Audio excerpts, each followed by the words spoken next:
रोम रोम भाइयों।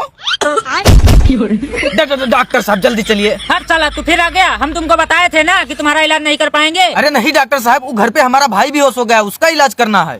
अच्छा ठीक है, चलो हम क्लिनिक होकर आते हैं। अरे नहीं डॉक्टर साहब, क्लिनिक बाद में जाना, पहले घर पे चलो। देखिए डॉक्टर साहब कैसे बेहोश पड़ा है।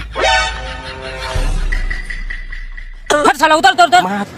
साला तुम तो अलगे मरे जा रहे हो। जाओ एक गिलास पानी लेकर आओ।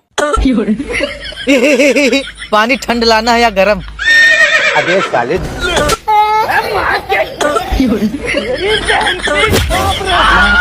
अरे डॉक्टर साहब बड़ा जल्दी होश में ले आए। जलवा है हमारा। अरे डॉक्टर साहब आप कब आए?